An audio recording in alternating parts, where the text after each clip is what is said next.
Hi everyone, welcome to our ALF training webinar. Today's webinar, we're going to talk about treating residents with dignity and respect. It's a new Florida pre-service training that all new employees must attend 2 hours before they start working with residents. So on the webinar with me is my beautiful wife, Cheryl. Cheryl, how are you today? Good. How are you? Very good. So I assume that most of you are taking this training through my ALF training and probably the subscription package. So your employer probably signed up for the very low cost monthly subscription plan through myalftraining.com. So Cheryl, should we get right to it? It could be a long one. Hopefully we can make it interesting. Okay. Now I'm going to share my screen, so you should be seeing the PowerPoint presentation. Is that what you see? Yes, I see it. Now, it seems like a simple concept, doesn't it? I mean, treating people with dignity and respect. But, you know, it definitely, it's not. And it's, I think that, you know, in this business, there's really no margin for error. And a lot of things can go wrong if you don't. So I think the first and foremost thing I'd say is when people are in your assisted living facility, that's their home. That's their house. And you are a guest in their house. And so it wouldn't you say, Cheryl? I mean, it's not the other way around. Right. No, that's where they live. Right. And so you being there, you are there at their, you know, to be of service to them. And they have a right to be treated with dignity and respect. They're paying your salary too. That's right. They're paying for the bills, and that's what they're paying for. I mean, they are needing assisted living, and they don't just need somebody, you know, just to do it. They need people to do it that treats them properly and treats them with respect and dignity. And it can be hard to do when you have to take care of a lot of people and you have a lot of responsibilities, but you have to slow down and remember that these people. I don't think it's hard to do, Clay. I think it's, you know, if you can't do it, then you should get out of the business. It's not the business for you. Right, and really the state of Florida and everywhere in the country, if you're watching this, this is what they expect. This is what they demand, and we'll get into that. There's contractual obligations that they have, the facility, and you do as well, to the care that's provided. Now, I would say the first thing is that dignity and respect, it starts at the top with management. So you may be a caregiver, and but it starts at the top with the manager and the ownership taking full responsibility for ensuring that their staff provide a dignified care service. So caregivers are involved directly with the residents and represent the care facility. And the care that they provide and the way that they provide it are the standard by which residents will measure whether or not they've been treated with dignity and respect. So basically, it starts at the top.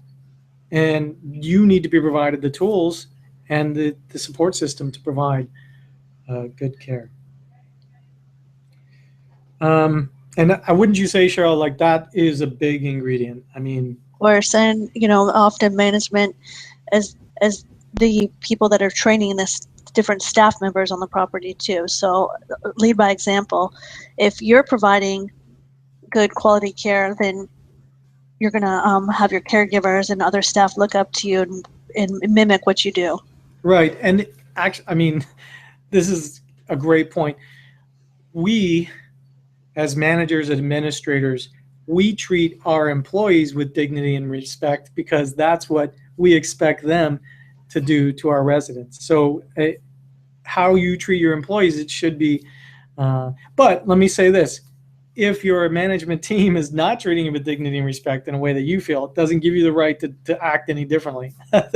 That's not the point. The point is that to work as a team, it definitely helps. Now, well, if they're not treating you with dignity and respect, it's time to get a new job. Yeah, that's right. So, you know, find somewhere that they are loving and caring and doing the right thing.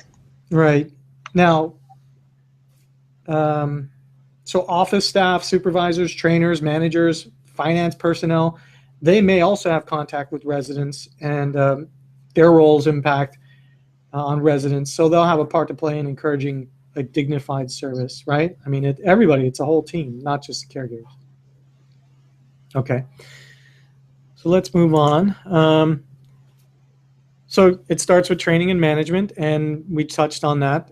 So training, this is a big piece, and I'm glad the state actually required this, because sometimes previous to this, they would just throw people on the floor and say, okay, go care for people, and just rely on the service training that they might have gotten as a CNA training or whatever training that they have.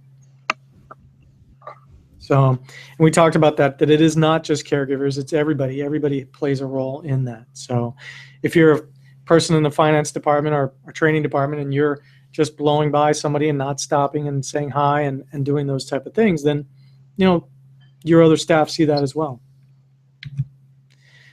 So many surveys have identified what people think dignity means to them. The following list shows some keywords that come to mind. This is what residents feel defines dignity: independence, choice, respect, privacy, freedom from discrimination, being listened to, being kept safe, being responsive, confidentiality, meeting the needs of the individual, recognizing the differences, and also contributing to society, being able to contribute instead of just being. Okay? I think we should go through these, Kalei. Okay. Yeah, I can't remember if we had it further on down where we do, but that's okay. So go ahead, Cheryl. Well, I mean, just start with independence. And when people want to be independent, they may want to dress themselves, feed themselves, pay their own bills, be in the least restrictive environment. But you also have to remember that they are in assisted living, and you can't force them to be independent if they need assistance. And you have to recognize when they need assistance and when they don't. And often when there's a significant change from, when they used to be able to pay their bills or do the medication, when they actually need the assistance, and reporting that to the proper person so that they can get the help too. Yeah, that happens a lot, where somebody moves into your facility and they can do these certain things. And so staff just take it for granted that Mrs. Johnson or whoever it is able to do these things, but there will be a time when Mrs. Johnson won't be able to. And you need to recognize that and be aware of it, and then immediately, do not wait, bring it to the attention of management and anybody else who can, work as a team. But no, that's a great point. And like Cheryl was saying, with independence, we encourage independence. Now, every facility has their own protocols, but basically the way I envision it is you encourage them to do what they can for themselves, but you're there to help them. And some people may need a little bit more help, and that's the need that they have, even if they can do it for themselves. Right, Cheryl? I mean, right. Sometimes people just want help. Assistance. Right. So it's independence, but it's also, I would say, standby assist, and being ready, willing, and able to step in and not make them feel like it's a burden on you. So choice. So choice would be important with meal service, with wake-up times, with a lot of things when they move into an environment where they need assistance. Shower times, a lot of those things, I think, would be what I would consider choice, wouldn't you? Correct, yes. So try if you feel like, this is another place where management and the caregivers might be at odds, and you need to get on the same page. Can we offer people choice of shower times, or can we offer them choice of meals? And are we offering enough? Are we making it clear to them that they have a choice? Even with activities too. Activities.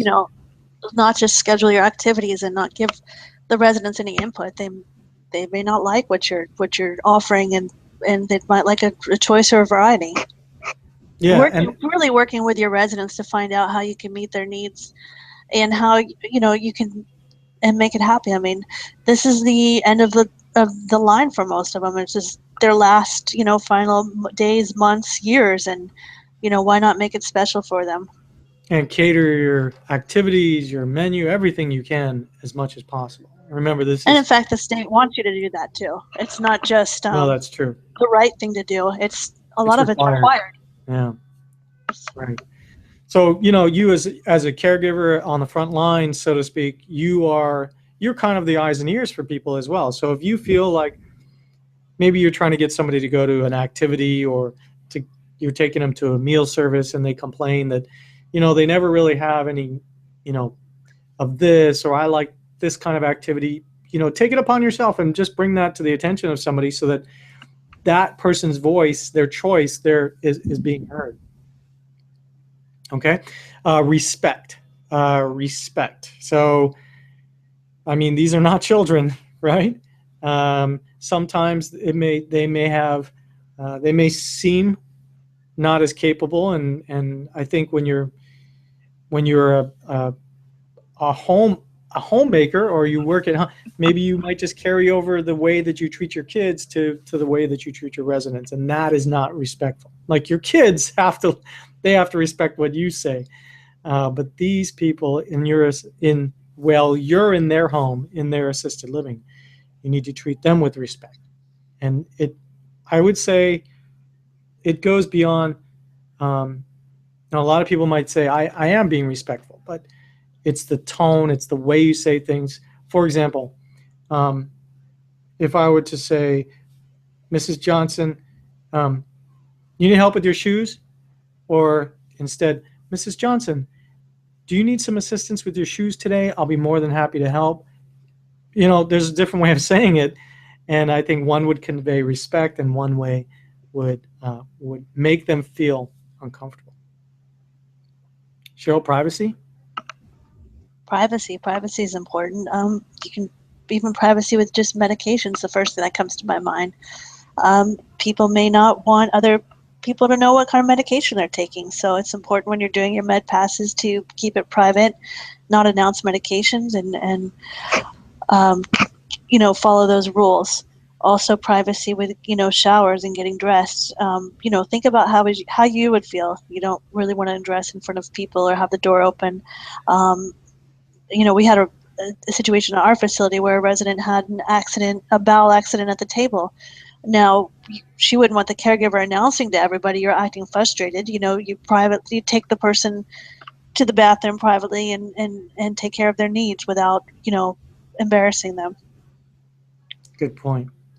I mean, the point you made about medication, I mean, that is, technically, when you're doing med passes, you're supposed to bring it to them one by one in private. And it's not just doing the medication, it's also just, I think sometimes when we're communicating with staff, you may be in a hallway, or you may be out in public, and you start talking about a resident or a person, and saying, and other people can hear, and you need to be aware of that would be,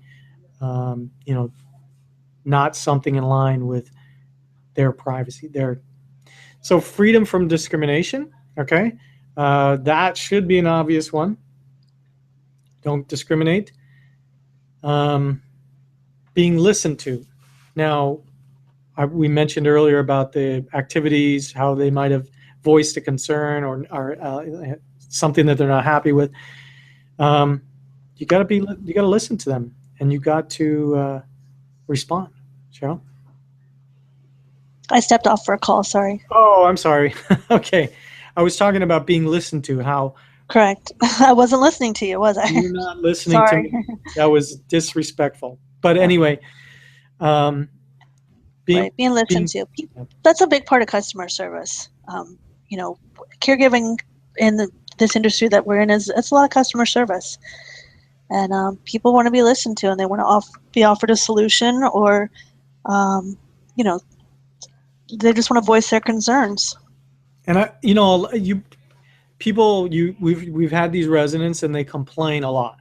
And I would say that, complaining is a form. You still have to listen to it, and you have to try to appease them and make them happy. And it doesn't mean that you're encouraging that behavior or whatever it is. if they're complaining about something every day, they've got a problem, you know what, there's an underlying issue going on, and maybe you need to get to the bottom of that. Make that person feel like they're being listened to and their needs are being addressed. And if they're complaining to you, guess who else they're going to be complaining to? Everybody else. Right. Visitors, family, state inspectors, they're going to be complaining about everything else. So those people need to be addressed. Everybody does. And I would say also the people, you'll have people that complain a lot. You know, the what do they call it? The noisy wheel, the squeaky wheel gets the grease. And that basically means the people that, you know, complain get all the attention. So don't forget about the people that are quiet and they keep it to themselves. They don't want to be a burden. Go and ask them, talk to them, because you may need to pry it out of them. What are your needs? What are, you know, and that's how they need to be listened to. You need to go and ask them. Okay, next, being kept safe. Being kept safe. Well, that's something that everybody wants, to feel safety, security within the comforts of their own home when they're out. A lot of these people are frail. They have problems walking with balance and transferring, and they want to know that you're there to provide the proper assistance and keep them safe and keep them from falling. We can't 100% guarantee people won't fall in assisted living and prevent it, but we definitely can provide enough support to make them feel safe. Right, that's right. Okay, being responsive. Okay, being responsive. So basically, we talked about being listened to and people complaining and choice and all these things. Now, being responsive is take immediate action. You know, put these things into action, make sure, and then follow through. You know, like my caregivers, they're great. They'll bring something to my attention. They know I get sidetracked and busy, and I may forget. Let's say so-and-so's, this is wrong. They'll follow up with me. I teach them, don't ever, you know, don't ever feel like you can't remind me of something or approach me again. You know, we work as a team, and so they're always reminding me again, and that way things get accomplished. And you know, if let's say you bring it to the management and maybe they want a different activity and it doesn't get done, well, then maybe bring it to somebody else, and maybe something else will happen. Would you say that covers being responsive? Correct. Okay. Confidentiality, we talked a lot about that in privacy. So I think confidentiality is in line with that. So keep things confidential. Don't share information with people that don't need to know or don't have a right to know what's going on. Meeting the needs of the individual. Everybody's different, right? Nobody fits into the same cookie cutter mold. Everybody has different needs, and then they have evolving needs and needs at different times. So I think a lot of that would be being aware of a person's needs. Right. And if you have any questions, you can always ask your administrator. We're required to keep care plans on file for people, which tells exactly what their needs are and an explanation of how to meet them. Right. And if their care plan needs to be adjusted, but you know, a lot of this too it's about communicating. So you can meet the needs of the individual, but then maybe the next person coming onto the shift doesn't know that Mrs. Johnson, you know, it takes a little time to turn around a big ship, and that's basically what it is. If it's just one-on-one and you're the only one taking care of Mrs. Johnson, but you have a whole team of people that we all need to be on the same page. So recognizing differences, people are different. I think that's what we just said. Nobody's the same. You know, this gentleman here, he may need companionship. This person here might like their privacy, but maybe they want you to get books. And everybody's a little different, and just like you are, and just like your husband or your children, every single one of them is different. And even our pets, none of them are the same, right? Okay, contributing to society. I like this one, and I think maybe further on we'll talk about it. But anyway, I think people want to feel like they're still an important member of society. So whatever way you can do that, and I think through your activities program is a great way to do that. Even people just like to be able to go out to their church group. If you can arrange for transportation so they can continue to be part of the community. Yeah. Do the things that they used to like. I know a lot of people, that's big with us. They like to stay with their church groups and stay active in the community and feel like they're still contributing, and they're not locked away in this home waiting to die. Okay. So definitions of dignity. Let me. The first thing we say is resident is at the center. Okay. So resident. This means that at all times the resident is receiving the care. The resident decides how they receive the care, when they receive the care, and where they receive the care. So resident is the decision maker. And I think that really goes back to choice, what we were talking about. And, always remember that every single one of these people are our customers. They are our customers, and they're at the center of their decisions. And that's organization-wide plays a big role in that as well. So you want to ask them what their specific wants and needs are. But here's an example. Mrs. Johnson needs help getting up and getting dressed in the morning. Now, we have residents that like to do things on their own, and we kind of help and hand them things, and we're there to help help them. And then other people, they just want to just help me do this. Just help me. They want a lot more. And the best way to do it is to ask questions. How do you want me to help you get dressed? I know you need to get help dressed. How would you like me to help you? What is it that you need? Where can I help you? And, as administrators, as people doing the intake for a resident, they may ask family members, they may get some sort of initial assessment, but where that really, the rubber meets the road is when you are assisting them. Some new person moves in, they can have this whole plan, say this is how we handle it, but the truth is you're the one that's going to find out exactly how they need to do that. And then you need to go and take that information and bring it to your management. So also a lot of this can be done pre-move-in too. Often your residents are coming from home. They may be living with family. They may already have a caregiver in the home, and being able to coordinate with that person prior to their arrival and making up care plans together and asking them, what did you do for your mom and dad? Because a lot of our families will tell you step by step how to take care of them, and that's very helpful. There's no guessing. We put that on our like a new resident form, like especially people that have been taking care of their loved ones. We say, okay, what do they need help with? How do you do it? Those type of things. So don't assume that this is how Mrs. Johnson, ask questions, and you're showing that you care, and you do. I hope you do. So give residents options for care. I can help you this way. I can help you this way. I can do this. I can do this.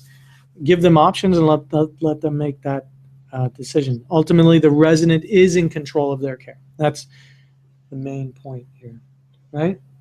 That's right. Okay.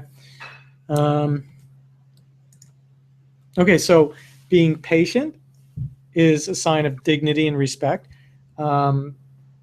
If you're in a hurry, come here, put this on. Okay, do this. You need to be patient no matter how many other tasks you have.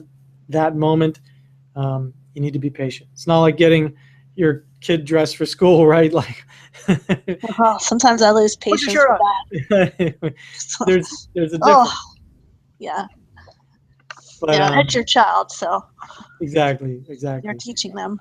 Well, with our son, when he's getting dressed, I mean, he starts dancing around and he starts doing this and picking up the Legos, and it's like, what are you doing? Get your shirt on.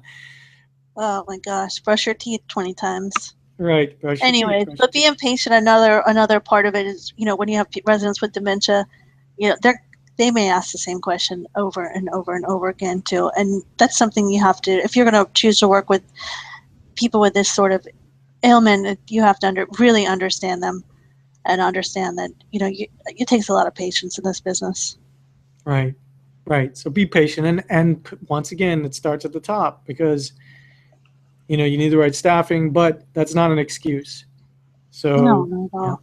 don't be patronizing.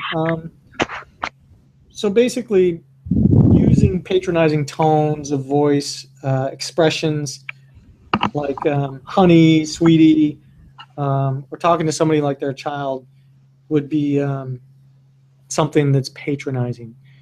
Try to just address them by name. Yeah, exactly. That's good customer service skills. Exactly.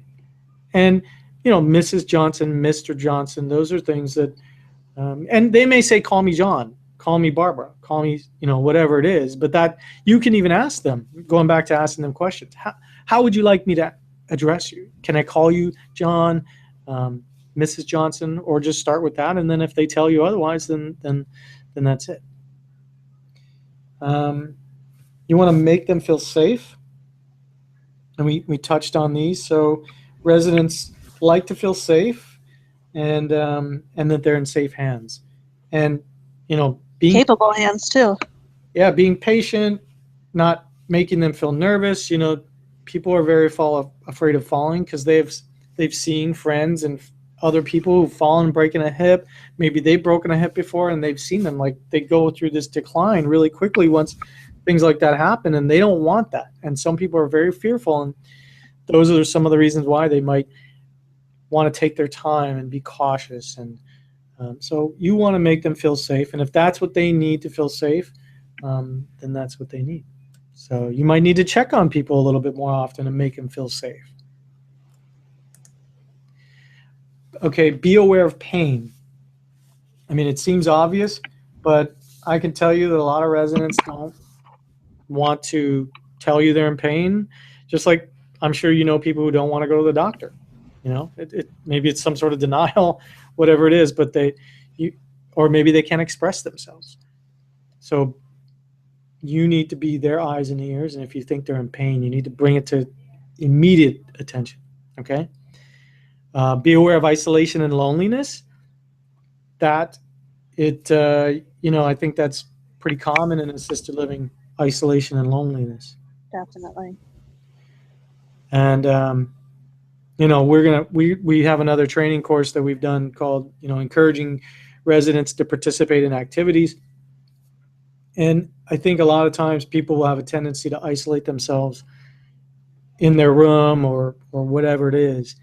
And even though your tasks are done, A, B, C, D, the other one is to check on people and make them feel loved and they're not alone. And sometimes you might need to bridge the gap and introduce people and get them to make connections and even just being around other people.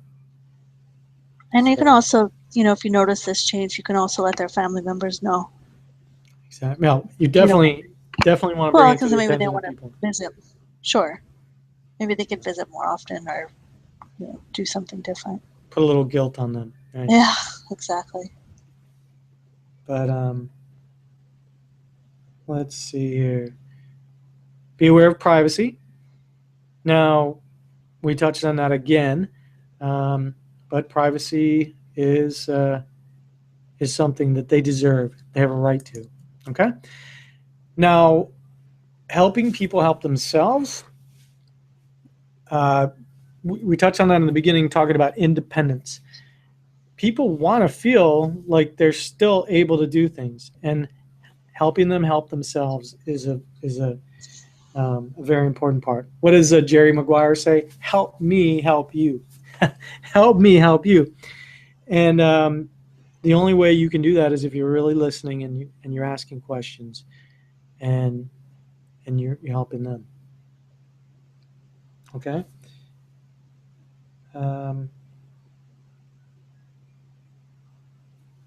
Let's see. Oh, one more point on that. So caregivers can unknowingly take independence away from people, and doing some of the tasks that residents could do for themselves may result in the residents stopping doing these tasks altogether.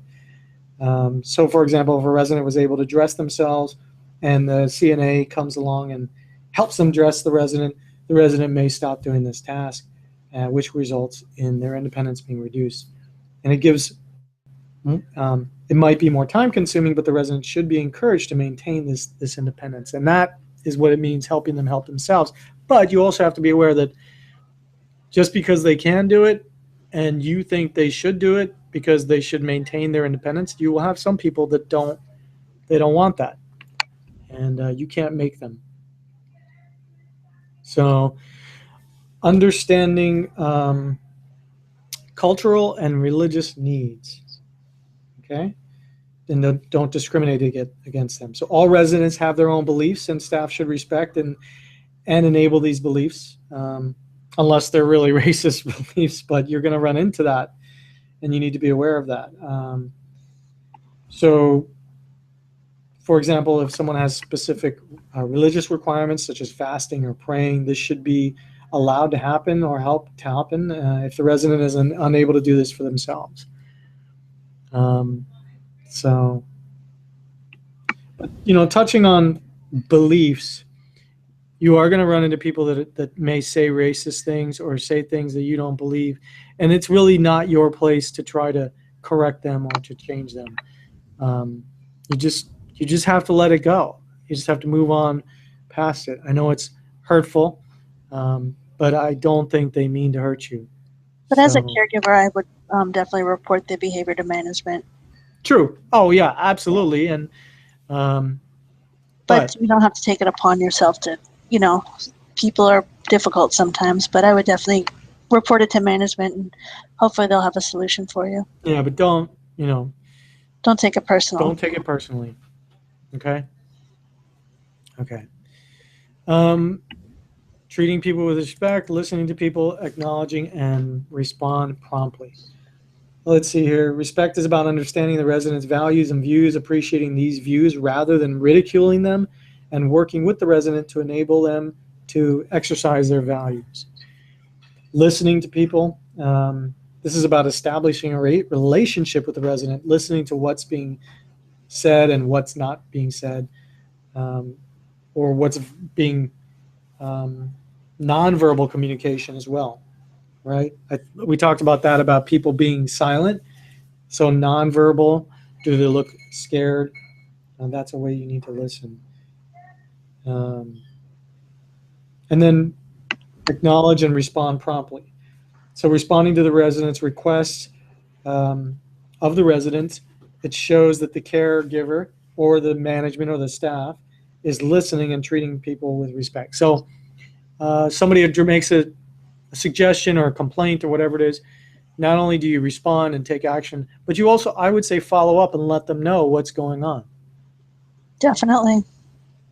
Mrs. Johnson, I want to let you know, I brought this up with so-and-so, and we are addressing this and we're looking into it. And, we're working on it, and we're going to follow through and help you find a solution to this. Does that make you feel respected?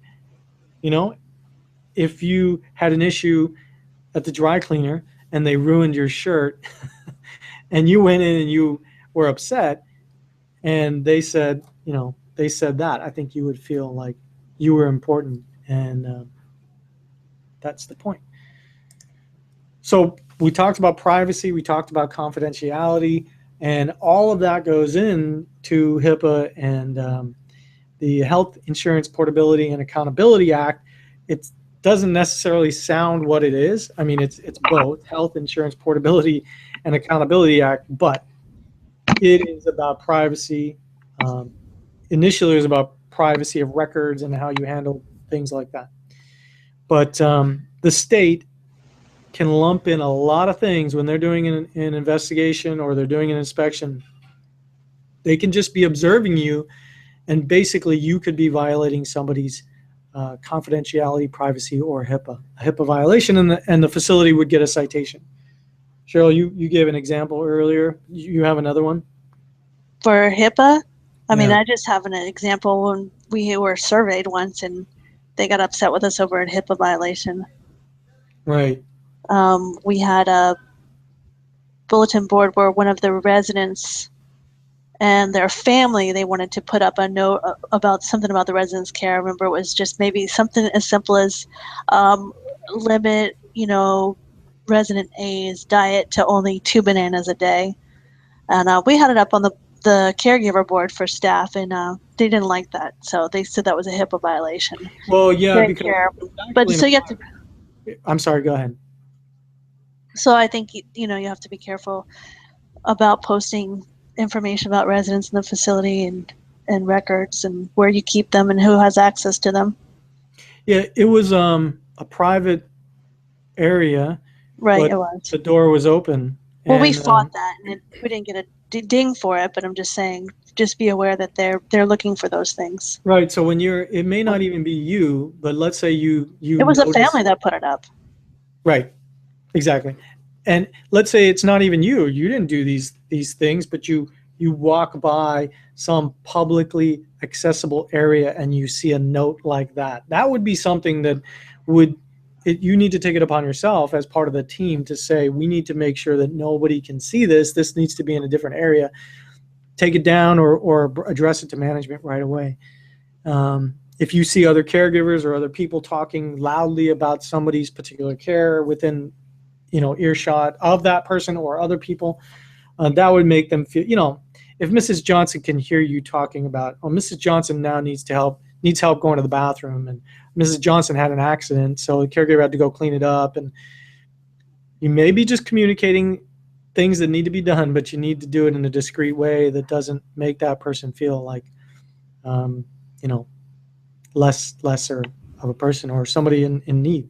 So HIPAA is, it not only is privacy and confidentiality is something that is required, it's a federal law. So, okay.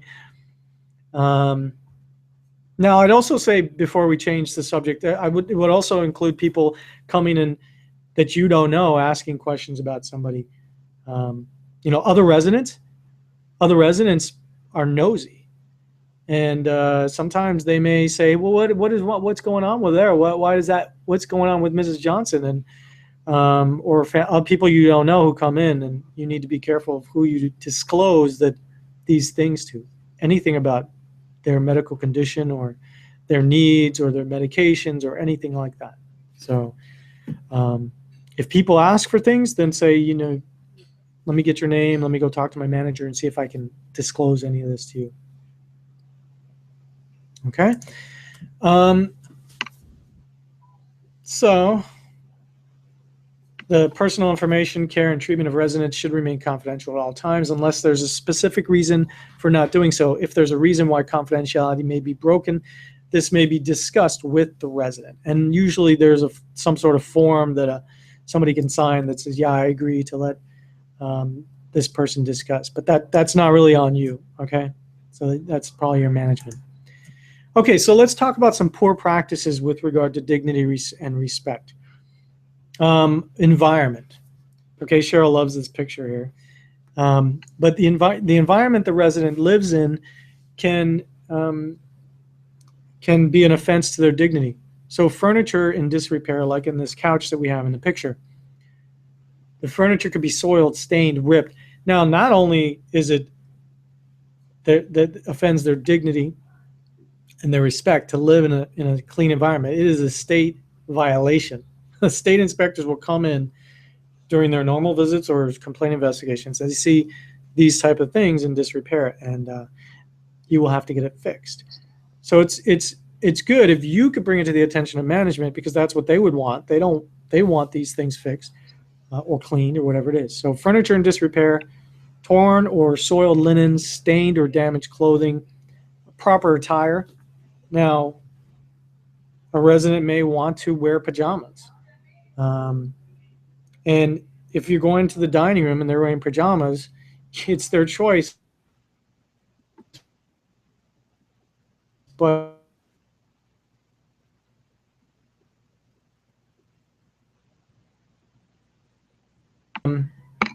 Cheryl, did I lose you? I'm back. Oh, I lost you too.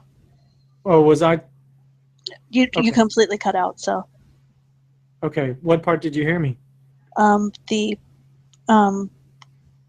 proper attire. Okay, proper attire. So let's say somebody says, you know what, I only want to wear my pajamas. Now, they have a right to wear their pajamas down in the dining room, um, but it definitely, if a state inspector came in and everybody was dressed up and this person's wearing pajamas, that's going to be a red flag, and they're going to say, what is going on? And I think this is something you want to address and try to encourage the resident to dress up, and it's good for them. Their family is going to want to see it for sure if they come in and see their mom wearing pajamas all the time. And it may not be their choice, you need to be aware of that. Proper attire. Lack of privacy in toilets and bathrooms.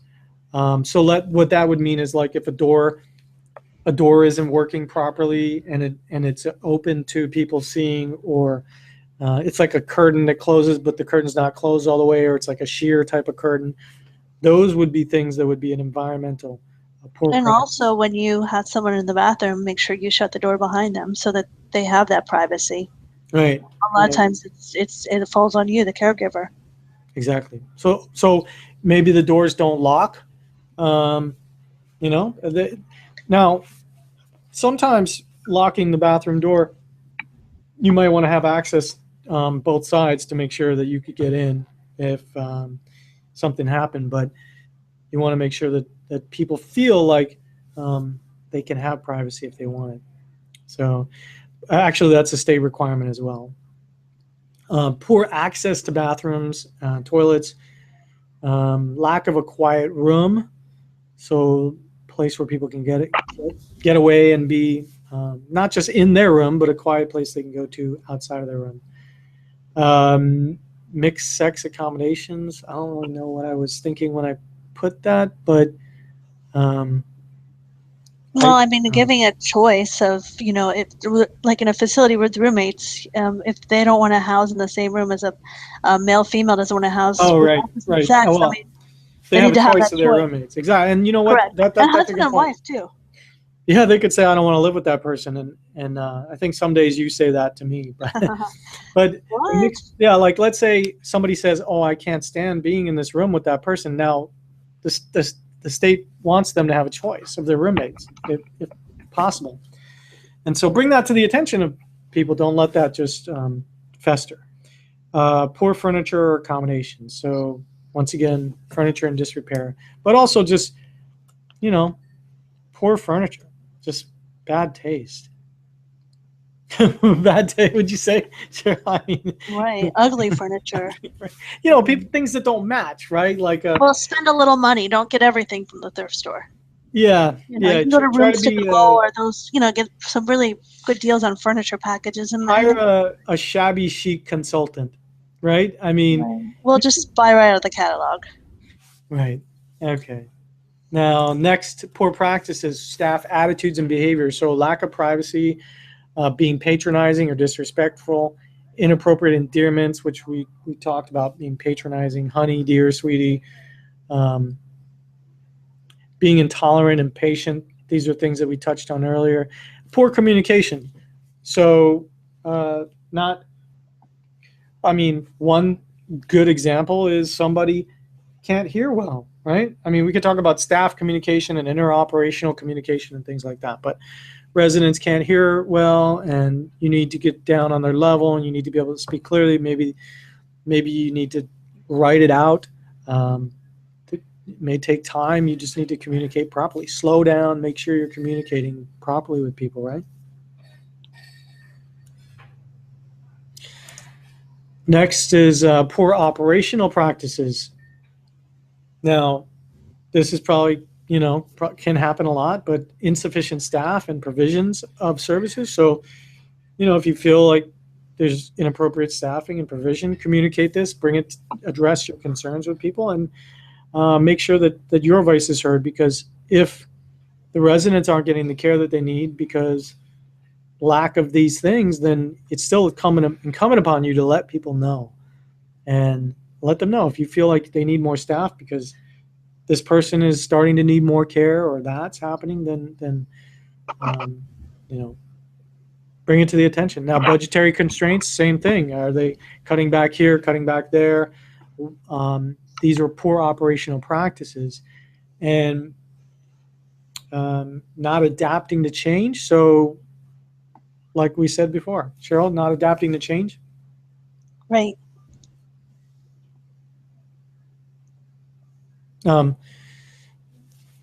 Just like the resident starts needing this or needing this, and you haven't changed operationally, there's a malfunction. There's a break in the system as far as being able to provide the care for what they need. And you know, here's an example. Somebody starts needing more care, and maybe they have to move into a different care bracket, and they raise the rate of somebody, but then it doesn't transfer down to the staffing level as far as getting more help. There's a break, and that's a poor operational practice, I would say. Lack of training in the principles of dignity. Are other people that are coming on working with you not getting the proper training? Are you seeing them not getting that training that they need? You need to address that. That's poor operational practices. Or I would say that they're not following through on what you know is what's being taught. So even at a course like this, where we talk about things like this, and I know a lot of you listening to this already do this. This is like what we would say preaching to the choir.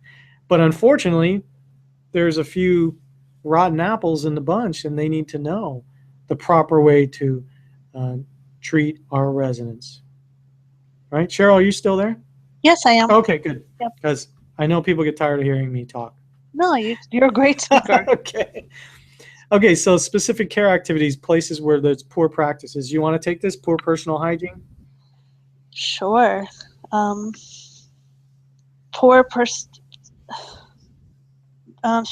Specific care activities, poor personal hygiene, proper toileting, serving and assisting with meals and drinks, and controlling pain and lack of appropriate activities.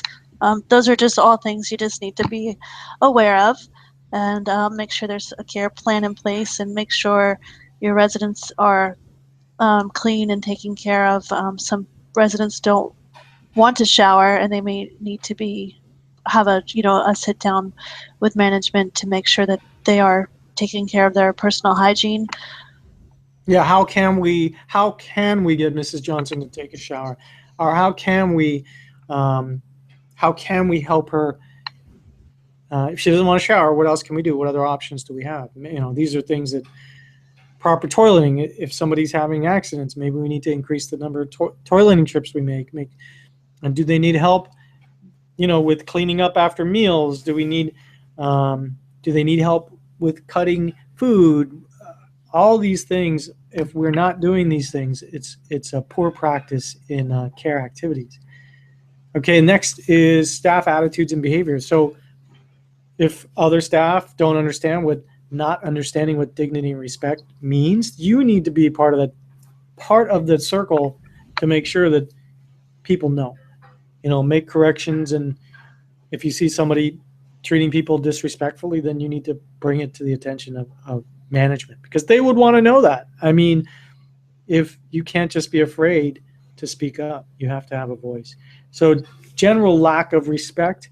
If the staff if there's a culture of not respecting or dignity, you know, people sit around in the office and they joke about this resident or that resident, or, oh my God, I can't believe what this person did. That would be a culture of not respecting dignity or respecting, not having empathy or understanding. You know, you're not in their shoes. You're not there yet. You will be one day. You will not be able to do these things, and you want to have empathy and understanding. So, not understanding why disabilities should not be mocked. So if you see people that are mocking these disabilities, whether it's Alzheimer's or Parkinson's, and people, you know, this is not something that should be mocked or made light of. So I guess it would, you know, we're all on the anti-bullying thing, and I want to make sure that's not going on. So thinking that it's acceptable to talk about residents as if they're not there, like somebody with Alzheimer's who's sitting at the table and you're talking as if they're not there. Do you really know they don't understand what you're saying? Right, Cheryl? Correct. Yes. I mean, and as a manager, you definitely should observe your staff and the way they're treating the residents too. And if they don't have patience and they are on edge, you definitely should replace them. Yeah. I mean, another thing too with poor practices, like talking about a resident in other languages, I would say don't, that's disrespectful. When you're around people and they start talking in another language, you just assume, don't you, that they're talking about you and they're saying something not nice. Because otherwise, why would they be talking in another language? And even if they're not, it can feel disrespectful. And it could be totally innocent, but that would be a poor practice, is staff communicating like that. Rushing people, using inappropriate terms, not perceiving the resident as an individual, or being treated like children. Poor practices. Another poor practice is lack of funding, discrete shift changes. I would say, shift changes can be crazy. You got people coming and going, and you want to kind of make it discreet. Remember, this is their house. This is not something that, we're going to be communicating all this stuff. Oh, Mrs. Johnson, she had a BM, she's got diarrhea. You got to make sure this, like that. That's not a discrete shift change. Okay, like you want to do things. Like when you go to Disney, you don't even see people. They behind the scenes, all of this stuff, and I think that that would be considered discreet. So uncaring, if you see anybody that's not a caring staff member, bring it to the attention of management, because I can tell you, I don't want that. Do you want an uncaring staff member, Cheryl? No. I would say that you're in the wrong business. That's it. Facilities considering cost rather than the residents' needs. A simple example would be people liking fresh fruit, but your management is buying canned fruit because it's cheaper and easier, and there's considering cost rather than resident needs or wants or choice. Staff not being treated with dignity by their employer, and in return, staff are not treating residents with dignity. So, you've heard of trickle down, but do unto others. And if you're an employer or you're an employee, and you need to be treated with respect the same way. So, systems that don't respect resident needs. So shower times, wake up times, meal times, med passes. It's a cattle call. Are you guys just lining them up? Are you just saying, Mrs. Johnson, here's your shower time, 6 o'clock, and every day you got to wake her up, and she complains about it, and then Mrs. Johnson says, I just wish I could sleep in. Well, you know what? Bring that to the attention of management, because it's their choice, and that would be a system, an organizational, operational system that doesn't respect their dignity. Poor leadership goes back to staff not being treated with dignity and respect, or leadership not making changes, insufficient staffing. Are the staff overburdened? And are the lack of management communication? Are you not having meetings where you're actually communicating these type of things? Not using complaints to learn from and improve, or staff with poor English being unable to communicate with residents. Do the staff speak English? Or is it like their third language? Yeah, but sometimes some of those caregivers are the best. I agree. So I wouldn't judge on that, but you work around it to make sure that they are able to communicate somehow. I think that's the point. And if you can't communicate properly, and somebody's trying to tell you something, then you need to go and get somebody that can interpret, and we can make this work. I mean, we have this one caregiver that's really amazing, and from time to time we get complaints that, I can't communicate. But we work around it. We have other staff come and make sure that nothing gets lost. But let me tell you, this caregiver, when nobody's watching, she is the most caring, kind, sweet person. And that's who I want taking care of me. That's what we want. So if staff with poor English, then we need to work around that, okay? Next is a lack of staff training on what's meant by dignity and respect. See, I think with the PowerPoint, we were doing bullet points before, and then we were going to go into it in detail, but that's okay. There's still plenty here. Thinking that it's acceptable to provide care, personal care in front of others. That would be No, it's not. privacy, right? Privacy. Thinking it's acceptable to leave the residents exposed in front of others. So coming out of a shower, you just have a towel, walking them through a hallway, that would be unacceptable. Right. Get a bathrobe. Right. And what if the resident doesn't even feel comfortable in a bathrobe? How would you know? You need to ask them. No understanding that it's a poor food hygiene practice and unacceptable to give residents their food while they're sitting on a commode. Yeah, that would be bad. Okay. Not enough staff to enable residents to be fed or give proper support at mealtime. So if somebody needs help feeding, they can't cut their food, they're shaking, the resident needs help, and it needs to be addressed. So not being able to empathize with a resident who is being left or in soiled clothing. Now, we talked about that as far as environment, but yeah, if they're soiled clothing, if they've spilled food on their shirt after a meal, take it upon yourself. Don't just say that's not my responsibility, that's so-and-so's responsibility. If you notice it, try to fix it. And thinking it's acceptable to walk into a room without knocking when a person is just be respectful in that sense. A lack of in general, I mean, yeah, not just when they're not when they're undressing. I mean, you should. That's their home. That's their room. You should knock anyways. Yeah, and that's just the little things add up. A lack of understanding of the distress caused when refusing to answer call buttons. If you hear them ringing, just do the best you can and get down there and see what's going on. And if you can't because you're doing something, then there's an issue with staffing or communication, right? So, and you're finishing your conversation about what you're cooking for dinner or what your kids did over the weekend is not a reason to ignore those call buttons.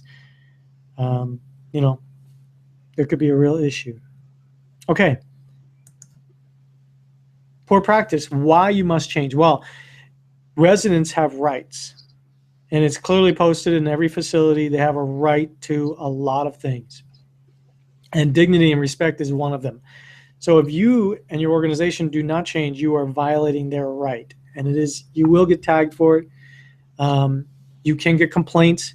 You can get regulatory inspections, surveys. Now, those are not fun. If you haven't been in this business before, or if you haven't had inspections, those aren't fun.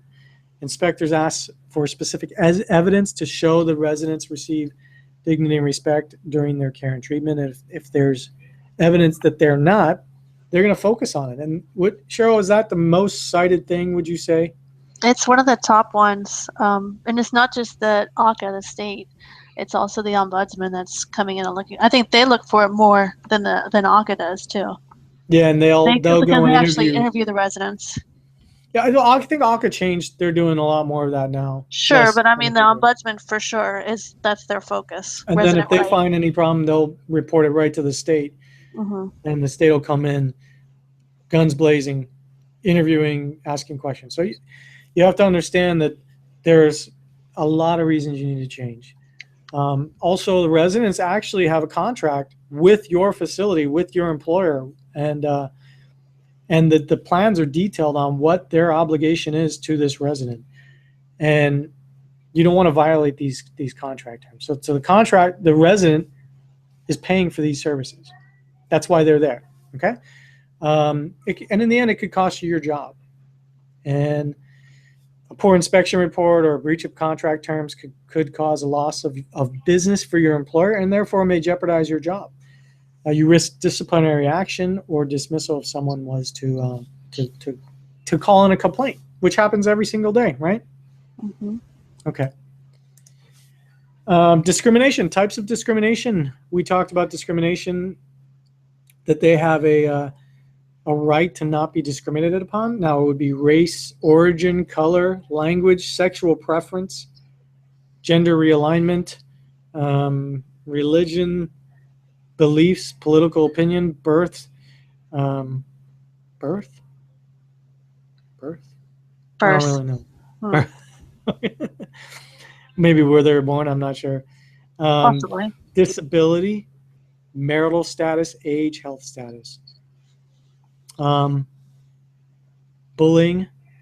So you got to also watch out too that other residents aren't doing these things to the other residents. We have had that before in our place. Right. Exactly.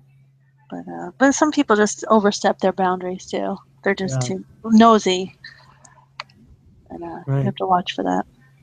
And like I said, it could be the other way around as well. They could be discriminating against you, but you don't have the rights. Yeah, I mean, they're in the facility and they're protected, and they're not. You bring it to the attention of management, but just try your best not to take it personally. Okay, you're not going to change the world by trying to fix that person. Okay. Next, negative outcomes. So you can have unsatisfied customers and families, and this family that's unhappy, they're going to move their resident out. They're going to call in complaints. They're going to tell every single person that they ever meet for the rest of their lives that facility was bad, and that they could get bad publicity. You could get the news media there. You can get a Florida Today or a Orlando Sentinel news crew down there, and you really don't want that. So, But if you think about your own personal life and all of your experiences, unfortunately, the negative ones really stick with you. It's when you had that experience with poor customer service or someone was awful or rude to you. It's just, those are hard to forget. yeah, we had a really bad experience with Honda, by the way. Anybody who's listening to this, Honda Right. really did a disservice to One of our seniors. somebody Yeah. that we knew. And but anyway, so we tell everybody we know, but you just come to expect good service. I mean, people in this day and age expect good service. So when you give good service, that's what's expected. And when you give bad service, that's what's not expected. It's shocking when you receive bad service, I think, which just like it kind of makes me pause for a minute and look at the person and think, Are you whoa, serious? wow, Right. And right, it's time to get another job. yeah, and a lot of that, it's a breakdown in so many levels, and a lot of times the bad service doesn't come from the owner. It comes from the people that work there, and you're kind of like, man, I don't think you're going to lose our business. You're going to lose all these other people's business. We're going to tell everybody that we know. And when you're dealing with the elderly, that's serious to say that they didn't do this, or they didn't treat somebody with dignity and respect, or they did this. Those are serious negative things. It's not like saying, hey, I bought this thing and it was kind of not really working out that good. This is a lot worse. So next is empathy. And we were just talking about this. You must have been reading my mind. Empathy. Mm-hmm. Have you received poor service, poor restaurant service, rude customer support? If you were a resident receiving care, what do you think? What is poor service? Okay.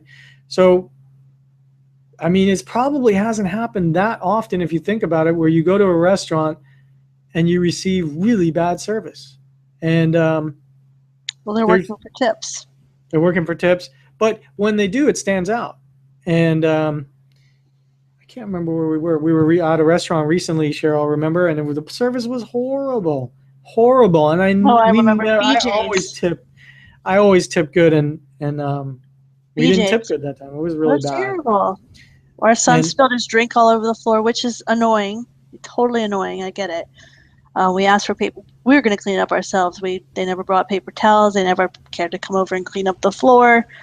It was just a mess. So his little toes were dangling in his root beer. And he was traumatized. He didn't get a new drink, and so yeah, that was terrible service. We'll never go back there. But that is everybody I tell, I'm like, oh gosh, don't eat at BJ's. I would say it was terrible. Yeah, but we've had good experiences other BJ's. But anyway, not to single out anybody, but that's an example of how when you've had bad service, where it just really bothers you. And Especially with social media these days, things get around quick. oh yeah, yeah. And it can happen. I'll give you an example. You could have your company could have an ad. They could be spending a lot of money on an ad someplace on, let's say, a social media site, and then people could post on that site. They could say the service was horrible, this was bad. They could go to like a Yelp type of service, and they could post really negative things about your company, and those things don't go away. And the management and the company, they are not going to be happy getting these bad reviews. So you got to remember that whether you do it or somebody else does it, you need to make sure that these things are addressed.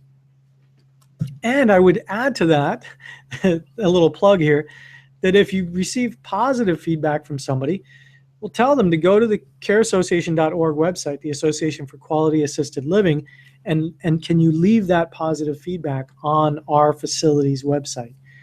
And this is one way to help promote your community. Now, I guarantee you that your management will like that. You definitely ask them about it. Say, hey, do we have the account's free, and place to put those positive reviews. Next.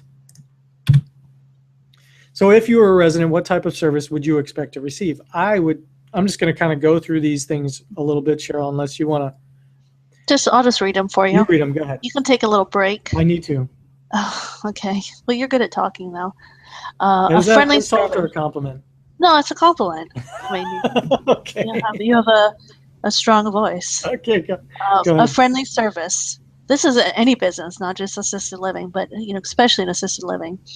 A friendly service, responsive staff, kind staff, staff that never show anger, flexible staff, competent staff.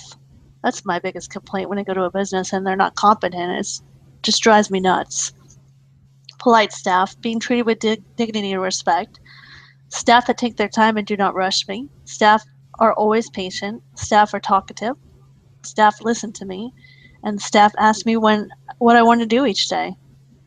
Staff take notice of my feelings, and if I don't want to do something, the staff are happy with this, and they respect that. Yeah. That sounds like a great place. I wish everybody could do these things. And Every business should be like that. Right.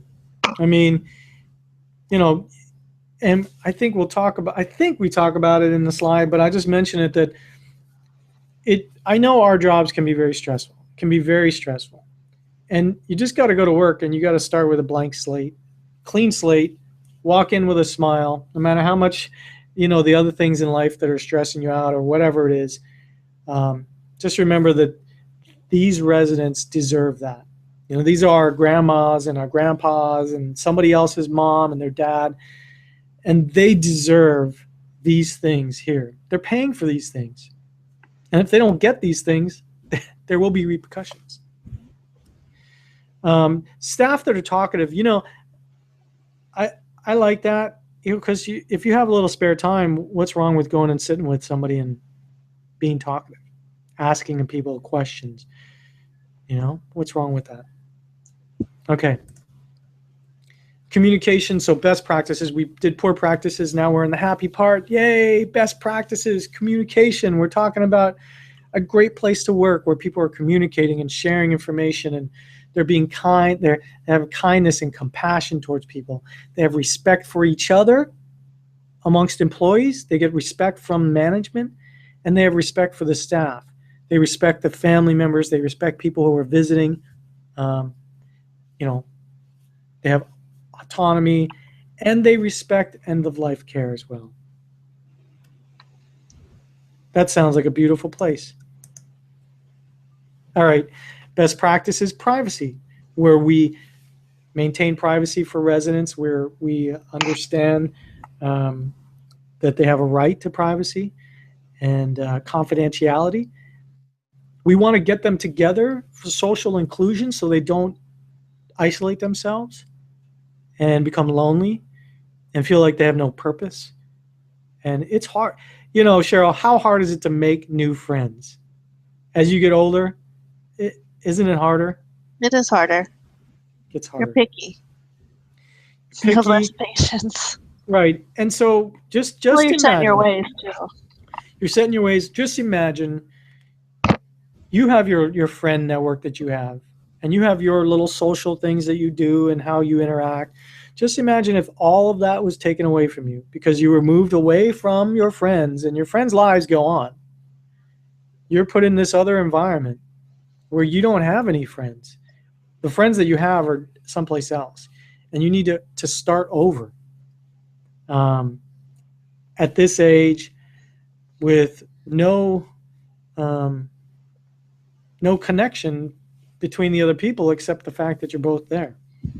And maybe you're shy and you're afraid to go meet people, but it's upon you to help these people um, feel included. And that's what I see as social inclusion. I think that's a really important piece. They all want to belong. They all want to be a part of it, right? Even if they say no. Even if you say, hey, Mrs. Johnson, let's go to bingo. No, I don't want to go. Well, you know what? How about this? How about we just try it for 5 minutes, okay? And if you don't want to do it, I'll walk you right back. We'll get you right back. Why don't we just try it? And a lot of times, if you can get them to go, they'll stay and want to do it. But when they're there, you need to kind of stimulate, like what do we do with Justin, Cheryl, when we're at the park or something and he's all by himself? Oh, I just find another kid that's by himself, and I'd say, "Oh, that little boy wants to play. Go over there." We just kind of coach him, Exactly. help them socialize and mesh with someone. Mm-hmm. And I would say Introduce them to other people. Yeah, Try to match them up with someone that has like needs. And if you know your residents, you're going to know who likes to play cards and some similarities. Maybe they were both in the military, or they were, both homemakers or secretaries or lawyers. So you can exactly. find similarities between residents and try to match them up. Military service, and the way that I would say, you got to listen, you got to be talkative, you got to sit down with them, and find these things out. You hear maybe sometimes a resident is always telling the same story. Well, listen to the story and be aware, and then listen to other people when you talk to them. Say, oh, did you know that John also served in World War II? And he was also in the Battle of the Bulge. And oh wow, let me bring you together. And those are things that you need, you should do, and it makes people feel not alone. And you may have to do it every single day. You may have to do the same thing every day because they may be shy, they may not want to. So it's a system, really, I would say. So we'll save most of that for the other training that we're doing, Cheryl. But diversity and equality. So diversity and equality, people have that. That's a best practice. Next, pain control. That's essential. Is somebody you think not getting the right medication, or maybe you see someone in pain, you bring it to the attention of people. Eating and nutrition. If somebody, I know, don't get me wrong, Cheryl, I think that if you moved into a facility and they didn't have fresh salads and fresh food, I think you'd go crazy, right? Oh yeah, of course. I mean, I'm very picky. in fact, we better start better planning go the organic facility, right? Right, with the Whole Foods attached to it. Yeah, we're gonna do the Whole Foods and assisted living combination. But that's a best practice. We have people, and things change, right? So a new person moves in, and really all they want is a nice fresh salad for lunch, and that's something you can listen for. And we can make a salad. What kind of salad do you want? So eating and nutrition, and some people don't want big meals. They don't want a lot of food on their plate. Personal hygiene would be a best practice, making sure that they look clean and they're fresh and their hair smells good. Personal care and free from abuse. That seems obvious, but abuse could be verbal abuse, right? It could be neglect. Those are signs of abuse. And being impatient with somebody would seem like you are being abusive. You know, come on, do this. Yeah, that, like, sometimes if you would see us with, or see some parents with their kids, you would say, okay, that's borderline verbal abuse right there. And definitely don't want to do that. So asking for food preferences, do they have a specific diet requirement? If a person has dementia or if they're forgetful, how will they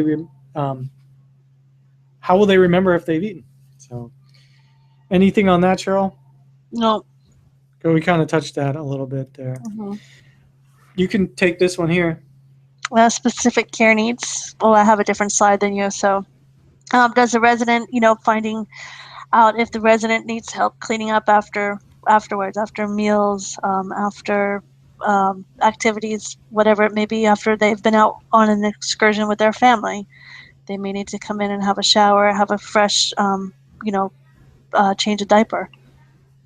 Find out if there's any religious or ethnic food requirements. Often people have special things around the holidays that they like to eat. Or something they grew up with. Maybe a special soup or pastries or something.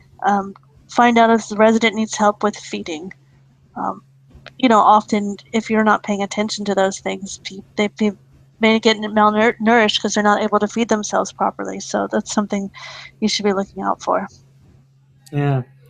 I'll add to that everybody's got different degrees of disability, and you definitely want to provide assistance. And once again, nothing stays the same. In this business, it's a snapshot when they move in, a snapshot of their needs. But it's not. It's an ongoing thing. It changes. You need to be perceptive of those things. Now, let's move on to the next one here. Okay, so let's talk about implementing change and what changes might be required. So change is a big word, right? The last few years. Changes to be to the care provided. So the type of care may not be what the residents require. It's kind of blocked out here. And the only way to know that is you got to talk to them. So is the care being provided appropriate? And if not, we need to make a change. Is there an organizational change that needs to be made? There may be an issue with the values, excuse me, of the facility, which may need to be reviewed, and staff may need to be retrained to meet these change values. So is there organizational change, improvement in staff attitudes, complaints from residents may have to be identified, problems relating to the staff attitudes and their actions.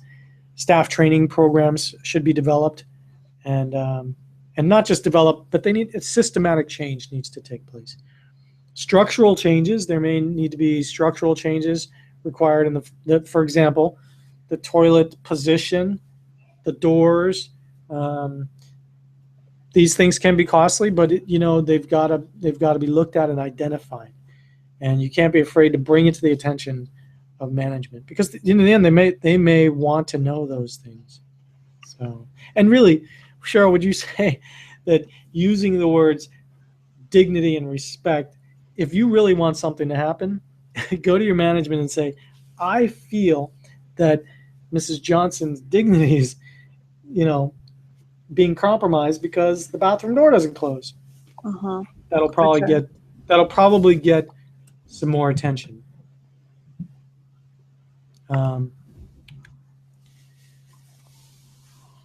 So do you want to take this slide? Sure.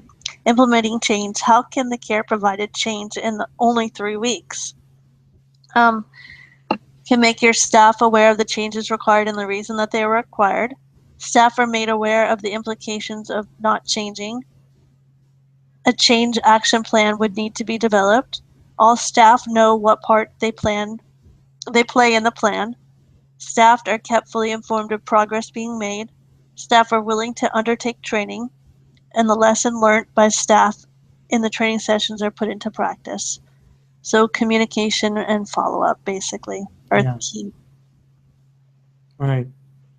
It's a team effort. I mean, it really is. You individually taking this course, you're going to do your part. I know you're going to do your part, but your part is also, a spoke in the wheel, and that's how we can all make change. Okay. So what is the role of staff? So each staff member carries out their part. Staff are responsible to the needs of the facility. Staff take part in the change, and staff are proactive. Okay. Everyone's responsible. Change starts before you go to work. I knew I had this slide in there. Before you go to work, clear your mind, put your happy face on, and remember that these people deserve the respect. They deserve the dignity. This is their right. Communicate issues with management. Immediate response should be initiated. Don't put it past today, this moment, if it's something that needs to be addressed, because you will forget. We're all human. You're going to go home, you're going to deal with all the other things that you have, and then that issue, you are leaving, it's still there. The issue's still there. But your life goes on. Share thoughts in meetings in a productive way. So this is one thing I don't like when we get to meetings. It becomes a blame game, where we need to do this and we need to do that. Try, if you're going to say something in a meeting, put it in a positive way. Would you say, Cheryl, don't Sure. be accusatory? No, compliment first, Right. because your staff does a great job. I would say speak in more generalities in a positive tone. So let's say, for example, you're in a meeting and you say, and hopefully the organization is getting your feedback. Does anybody have any issues that they'd like to address? Okay. And you raise your hand. Yeah. You notice that Mrs. Johnson now needs help with her medication or maybe toileting more often. And you saw other people not doing those things. You don't say, hey, Mrs. Johnson needs more toileting, and that person or the people on my team aren't doing their fair share and I'm doing all the work. That's not the best way to get the results that you want, right? How would you say that instead, Cheryl? I'm sorry. That is a pop quiz and you failed. I failed. I tuned you out. I'm just kidding. See, that's the problem. No, the microphone cut out on my end. Okay, so basically, a better way to say that is to say, I have something that I'd like to add. Mrs. Johnson in 4B, she's starting to need more toileting. And, I just want to make sure that everybody knows that, because I know we all take really good care of Mrs. Johnson, and I don't want anything to fall through the cracks. So I just wanted to make sure that everybody knew that I'm starting to take her to the bathroom a little bit more. And if we all focus on that, then she won't have accidents, and she won't have skin breakdowns, and it'll help her. Now, you're not accusing anybody of anything. I gave the alternative comparison would be to say, hey, I'm doing all this work and that person over there is not helping, and that you're not going to get your desired results, which is better care for Mrs. Johnson.